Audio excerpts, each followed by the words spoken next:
Thank you for coming here. जब आलोक और अन्वेषा का फोन आया कि आप बताइए कि आपने क्या किया है दुनिया में आकर, और कुछ ऐसा बताइए जो अनएक्सप्लोर्ड है। सबसे पहले यही मेरे मन में आया कि मैंने किया क्या है, बिकॉज मेरी जो पूंजी है वो मेरे बच्चे हैं, मेरे स्टूडेंट्स हैं। Shashank is one such example, there are so many examples which are there. उन्होंने अच्छा किया तो मैंने बोला कि हाँ, मेरा लगता है मैंने अच्छा काम किया होगा। तो मैं सोचने लगा कि मैं क्या बात करूं, क्योंकि मैंने तो कुछ किया नहीं, उन्होंने मेहनत उन्होंने की, मैं क्रेडिट कहां से ले सकता हूँ। फिर भी जब बोले कि वे कुछ करना है तो मैंने सोचा चलो जिंदगी के सफर में चलते हैं, कहाँ कहाँ क्या क्या किस तरह से सीखा मैंने जो सीखा उनसे सीखा, कुछ खुद करके भी सीखा। तो जो मैं बताने वाला हूँ बेसिकली मैं खुद वो एक्सपीरियंस किया personally, and based on that what I am going to talk about. We all know that it's a common fact that the success rate of entrepreneurs is very, very small, right? We are lucky to be, it's slightly better than CA results. CA के result से थोड़ा सा अच्छा है entrepreneur successful. It's almost similar to IIT or IIM admission rates. That's what the success rate of entrepreneurs are, and it's not just in this country; it's everywhere in the world. It's the same, which means there is something which is very, very innate to what you're doing. So, जब भी हम कुछ शुरू करते हैं, कोई भी काम शुरू करते हैं, it need not be entrepreneur, but the moment for me entrepreneurship is anything which is uncharted is entrepreneurship. कुछ आप करना चाहते हैं, वो entrepreneurship है। कंपनी के अंदर रह के भी आप कुछ नया करना चाहते हैं। You may not be having your own enterprise, but within the enterprise also if you are doing something, and that's something which is new, you are entrepreneurial in nature. So when I looked at many of my examples, my own life, and then I found that I am not the only one who is into this scenario. There are so many people who have done wonderful jobs, but still they have not succeeded. Despite everything being 100% right, despite checking all the boxes as you call it, still things don't work out. So sometimes we call that as an X factor or a Y factor, whatever it is. If X is known, Y is unknown, let it be Y factor. So suddenly says कि हमने क्या गड़बड़ की? How did it happen that we had ticked all the boxes, we have everything got right, still we didn't succeed? This is what I call as a Bermuda Triangle syndrome. All of us are aware of Bermuda Triangle. All of us know it exists. We all know that what happens there. We all know that when we go into the triangle, what happens to us. As on today also it's a mystery. Why do ships and airplanes sink there? Nobody knows. Also those people have luckily survived even when they were into the Bermuda Triangle. Most of them come back with no knowledge at all. They didn't know what happened to them. They were just backing out. So in business also there are situations where we don't know why it happened. We are completely blanked out. And when you go back and they say, अरे ये तो हम जानते थे, फिर भी ऐसे कैसे हो गया? Almost like that. अरे बर्मुडा ट्रायंगल के बारे में हम सबको मालूम है, हमारे मैप में दिखता है, when the ship's radar tells you are entering that region. सिर्फ वहाँ जाते हैं, किसी के साथ होता है, किसी के साथ नहीं होता है। कुछ लोग ट्रैक क्रॉस कर जाते हैं, वो कुछ भी नहीं होता है, लेकिन बाकी लोग जो रहते हैं क्यों हो गया पता भी नहीं चलता है। Let me just illustrate some of the life examples that I was part of it. So I was part of a launch of a multinational brand in India in the category of ketchups. It was a very well-known brand. It is still a very well-known brand internationally. So we wanted to bring that to India. हमने पूरा study किया, we did research, right? We met experts, we talked to the consumers, we talked to the channel members, we collected a lot of data, and what we said, let's run some simulations on this. And that's what happens when you have data with you. You simply start doing more things that you like to do. At that time, simulation software did not exist in India. So we went abroad, did that simulation, and came back to the results. The results were in same line as what we are expecting to be, which means that whatever our hypothesis was, it was turning out correct. So we just launched the brand. Okay. We put a lot of budget, lot of money behind it. It was a very large launch that we had. We picked up a metro, very good with that launch. MNC brand, already established company which already has its own brand. We entered the market with a lot of fanfare. We were so hopeful because all the results of market research were saying that this brand is going to garner a good success market share in the market. We launched it. China was supporting us like anything. Ads were released. City was painted red. 3 months, nothing moved. Nothing moved in the market. The brand would not move in the market. We waited for 3 months and nothing happened. Nobody will come and pick up. You check whether people are aware of it or not. So people were aware of it. They were aware of the brand. But it was not flying off the shelf like we had expected. We said, let's wait for another 3 months. We wait for another 3 months with all sustained effort. The brand is not moving. It's just not moving.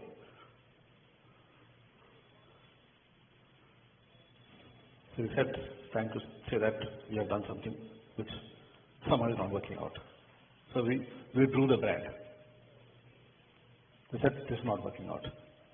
Despite all these levels of effort in terms of marketing, market research, consumer behavior, everything.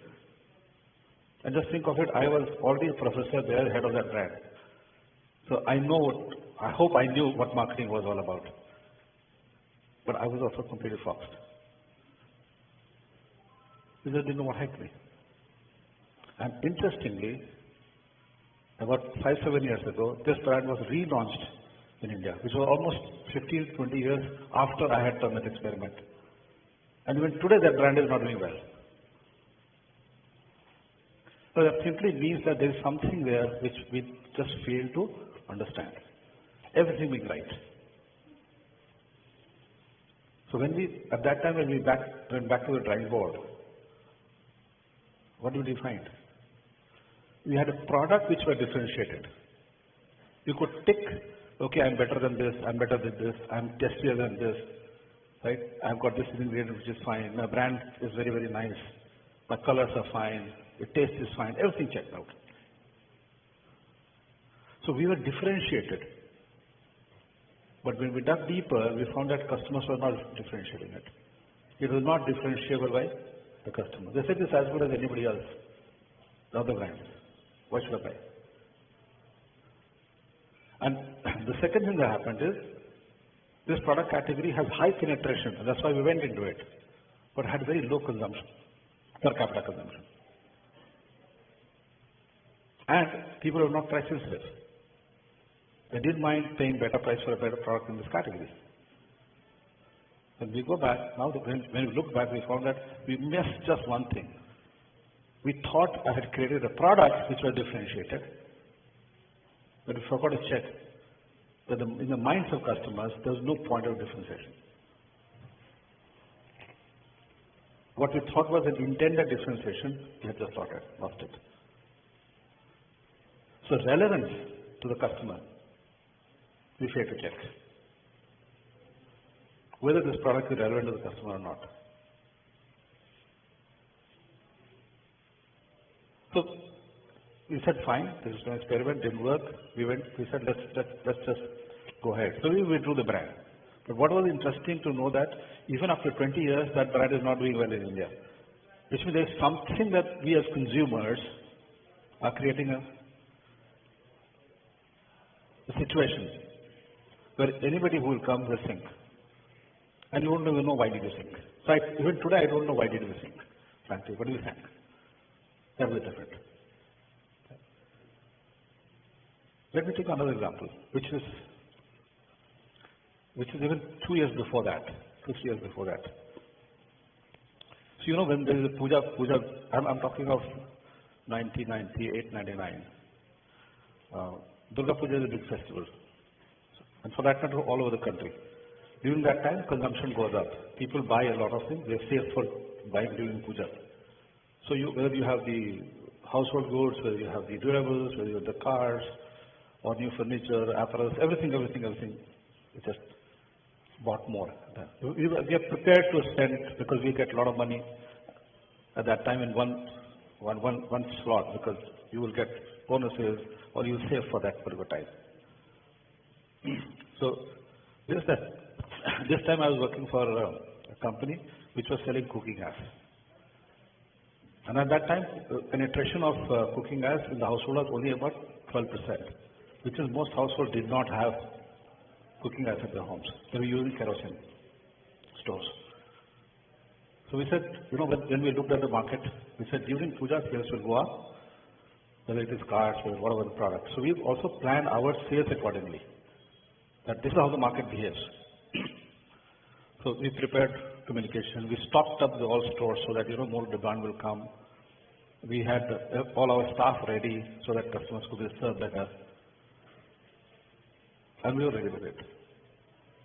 We hit the puja days, the festival days. Everybody's sales is going up, and my sale is just going down. Just think of it. Cooking gas so essential to the household, right? Its sales is going down, but everything else in sales is going up. All categories, the sales of all categories went up. It's just my product was not moving. In fact, that period, the sales were lesser than the normal sales that would happen in the market. We just couldn't understand why it happened. We just couldn't understand why it happened. Because you're buying. We all knew that consumers have what you call as hierarchy of priorities. We all knew that. But for somebody, cooking gas should have been bought when you have money. And around that time, what we found out that whatever the cost of the cooking gas was, also the cost of the down payment that is required to buy a two-wheeler. Or you could buy a refrigerator at that price. So we have compared from that perspective. 15 days, 20 days into the season, and nothing is moving. They're just sitting there. So we went and met the customer. Went and talked to the customer. So why did you not buy my product? And then what came to us, simply just we were completely flabbergasted because we knew it, but we didn't know it would play out this way. So when we went to meet the housewives and asked as to why is it that you are not buying my cooking gas, which is such essential. They were using kerosene stoves. So we all know that kerosene stoves is cumbersome, safety is a problem. Early morning you take so much time to start your gas or start your stove before you could actually start cooking and all that. About 15 minutes into the discussion, and then we found, when we talked to many of them, later we found the concept of sacrifice. How a housewife was sacrificing her own personal benefits for something else. I used to teach what consumer sacrifice as a concept, right? But the first time it was face to face. She said, I don't mind cooking on stove for another year, but I would buy a two-wheeler for my husband. That is more important. I will get a sofa set in my room. That is more important to me. I'll get my house painted. Right? I will buy something for my children. I couldn't say anything about it. So it was social value that she wanted. It was value for the other member of the family that she wanted over others, over her own benefit. We couldn't fathom that. So as you said, we sank without a trace. We didn't even know what came with us. So this is what I call as Balmer triangle. You are in triangle. You know it exists. We knew the concept of sacrifice. I am from the same similar family. We know how my mother and my wife would have sacrificed a lot of things. We understood it. But we never knew how it would play in the marketplace. It will happen to me as well. Sacrifice versus other social values.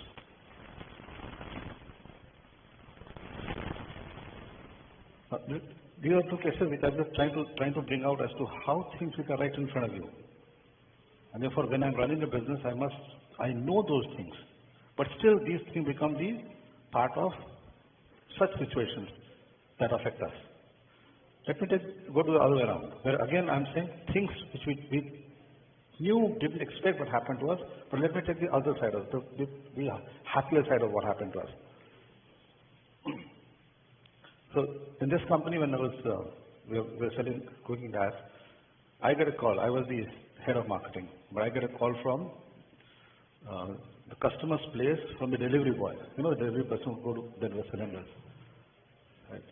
And he says, "Sir, madam बख्शीश देने का बख्शीश दे रही है, क्या करूँगा?" And the policy, company policy was, आप बख्शीश नहीं ले सकते. You can't take tips. That was the policy. You can't do that. So I said, मना कर दो. This is company policy. He said, I have been saying that she is insisting कि आपको बख्शीश लेना ही पड़ेगा. And I said, ठीक है, customer इतना इंसिस्ट कर रही है तो आप ले लो.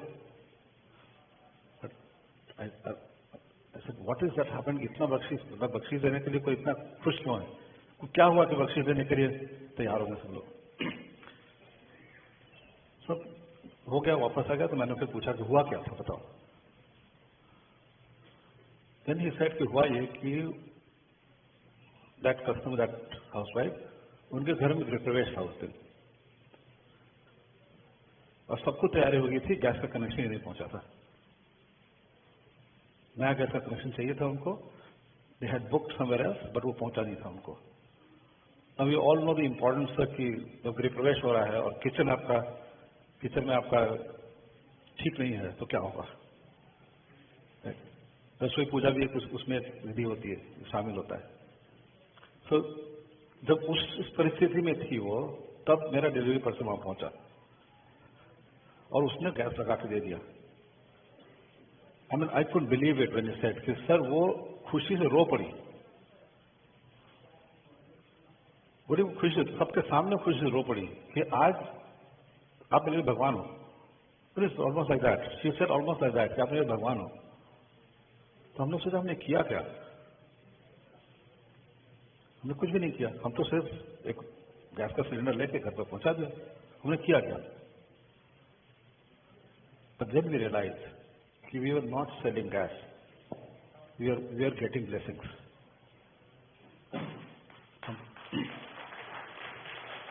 वो ब्लेसिंग आज भी मेरे अंदर है. आज के दिन में वो इंसिडेंट रहता है. I feel so obliged.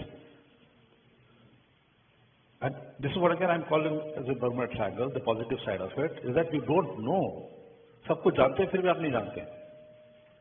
So you succeed because this incident stayed with us. That I need to get blessings of customers. And within a very short period, just playing on this, we were the #1 private player of the country. Just basing on that. Customers' blessings. Which is what we go back to saying, a blessing कब देता है कोई? It's not about buying a product. It's not, anyway you're paying the price of the product. So then we realize that the connect that you have with the customer is of a different kind. In the earlier two examples, somehow we did not connect with the customer. In this example, for whatever reason, we were connected with the customers. And I can go on giving you 50 such examples where this customer connect that happened to me.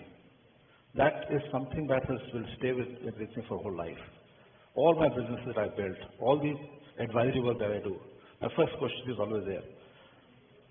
Do you have a customer connect? What is the customer connect that you have? If you do not have a customer connect, whatever you do, you're not going to succeed. Products, prices, your communication, right, advertising, all these are temporary. Tangible is temporary. The only thing that sustains you to go through the Bermuda Triangle is the connect that you have with the customer. And that connect is something that you have which is always threatened, either by competition or many times we take that connect for granted. So this is what has been my life learning right through. Now, whether I teach or whether I practice, or whether I advise, or whether I train. Almost everywhere, this is my core of everything that I do. The connect that I build with the other side. That when you say customer, I'm taking a much wider view of the customer. So it's not just somebody who's buying a product. There is also a concept for internal customer. Okay. The stakeholder. Now people are called stakeholders. Can I create a connect with my stakeholders, which is just untenable? And that is the most competitive weapon that one can always build. Because that connect is not based on monetary factors. It's based on psychological, emotional factors. And that is the most difficult thing to copy in the marketplace. Anybody can copy your product, anybody can copy the price, anybody can copy your placements and everything. What they cannot copy is the connect that I create with my customers and the stakeholders. So even the channel members are my customers. And there are hundreds of examples saying that this connect is what has actually not just built a brand, but also in the difficult times, it is this connect which has actually helped you go across the Bermuda Channel. This has been my life learning. That is what I'm going to talk everywhere now. I've been talking about this everywhere, and what I call as the Bermuda Triangle. Now this Bermuda Triangle is not necessarily the front end. Marketing, I talked about an example which was the front end. Such Bermuda Triangle happens in across the back end of the business also, across the value chain. When we know this Bermuda Triangle, we know what is to be done. This basically is a triangle which is a connect between you, your customer, and your competition. And how does it play? This triangle is what I create, and sometimes I sink into it because somehow the connect didn't happen. This is a connect which gives what you call as the USP, or the positioning of the brand or the product. And USP for me is not unique selling proposition. USP for me is uniqueness, sustainability, and profitability.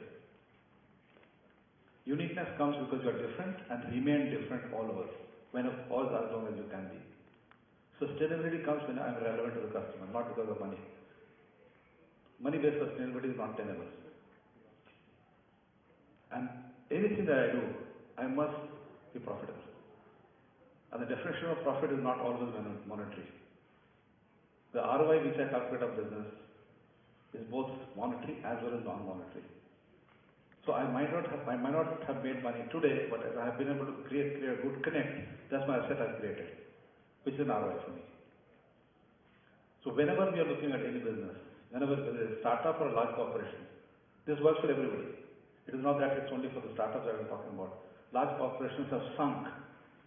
Large ships have sunk, including Titanic sank.